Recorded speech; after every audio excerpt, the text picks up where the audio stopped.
La loi Sapin 2 a été adoptée en décembre 2016 et vise à réorganiser la manière dont on va prévenir la lutte contre la corruption. Elle part du constat que la lutte contre la corruption est un relatif échec en France, puisque le nombre de condamnations est extrêmement faible et que la France est mal classée au niveau international dans ce domaine. Donc la loi a décidé d'adopter un autre point de vue, une autre méthode. Plutôt que d'attendre qu'un fait de corruption soit commis et qu'on le poursuive et qu'on le condamne, et là, on va mettre l'accent sur la prévention et on va obliger les entreprises à mettre en place des systèmes de compliance pour éviter que la corruption puisse être commise.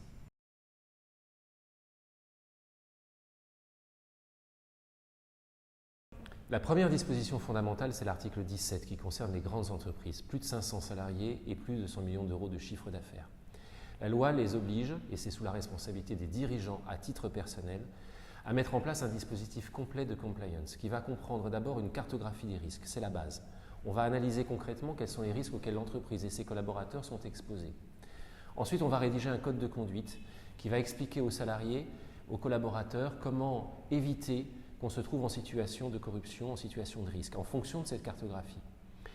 Un dispositif d'alerte doit être mis en œuvre pour que les salariés, s'ils constatent un manquement au code commis par une tierce personne, peu importe, membre de l'entreprise ou non, puissent le révéler. Et on va former l'ensemble des salariés sur l'ensemble de ces dispositions. On va aussi évaluer les tiers, mettre en place des procédures comptables. Tout ce dispositif est d'une parfaite cohérence. Mais la loi ne s'est pas arrêtée là et pendant le débat parlementaire, il a été prévu pour les entreprises de plus de 50 salariés, donc des entreprises de plus petite taille, l'obligation de mettre en place un dispositif d'alerte.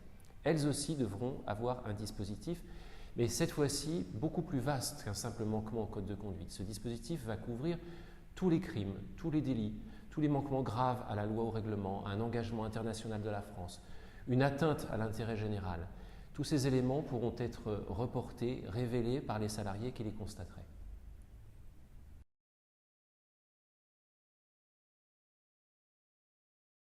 Alors, ce qui est très important prévu dans cette loi, c'est que c'est placé sous la responsabilité des dirigeants à titre personnel. C'est une obligation de l'entreprise, mais ce sont les dirigeants qui seront responsables et qui peuvent être sanctionnés.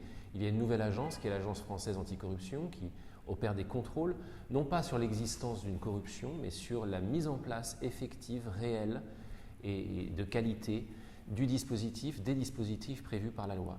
Et si les dirigeants ne l'ont pas fait, ils encourent à titre personnel 200 000 € d'amende. L'entreprise elle-même peut être aussi condamnée au quintuple, 1 million d'euros. Et puis par ailleurs, il y a un délit qui a été prévu par la loi, un délit d'entrave, si les dispositifs d'alerte, c'est sur cet élément très précis, ne sont pas mis en place ou si on empêche les salariés de s'en servir, il y a 1 an de prison encouru par les dirigeants de l'entreprise qui auront empêché cette mise en place.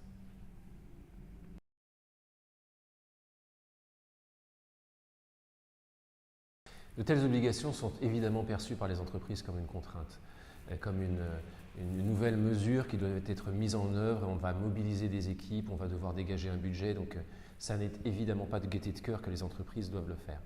Mais il y a une autre manière de percevoir les choses. C'est aussi une véritable chance pour les entreprises, c'est une opportunité. La première opportunité, c'est de savoir ce qui se passe chez elles. Et les dispositifs d'alerte, c'est exactement ça. Ça permet une remontée d'informations.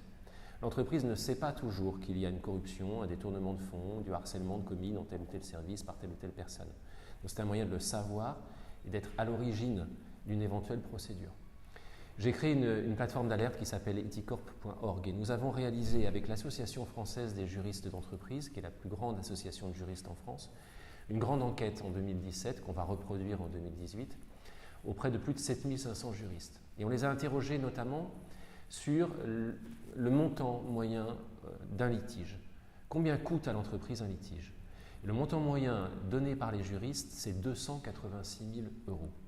C'est ça l'enjeu de la prévention, c'est ça l'enjeu de cette loi en réalité, c'est d'économiser ceci, c'est d'éviter des litiges et puis, au-delà de cet aspect économique, c'est de protéger les personnes.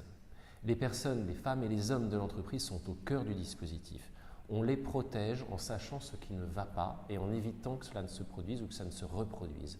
Donc cette loi est une chance, elle est une protection et il faut l'utiliser de gaieté de cœur, sans réticence, au lieu d'y voir une contrainte.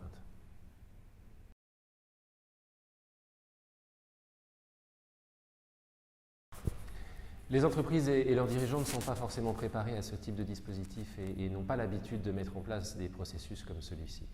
Donc il est important de se faire accompagner par des spécialistes, notamment des avocats qui peuvent connaître bien le domaine et qui vont travailler, et c'est absolument essentiel, en lien avec l'entreprise, avec ses équipes. Parce que la compliance, et c'est ce qui est absolument passionnant dans ce domaine, c'est le lien entre le juridique et l'opérationnel. Rien ne fonctionne si on n'arrive pas à s'intégrer au process de l'entreprise, au fonctionnement concret de l'entreprise, à la manière dont les salariés travaillent. Il faut qu'ils s'approprient les dispositifs, il faut qu'ils les fassent leurs, qu'ils s'y sentent bien, et là, ça va fonctionner.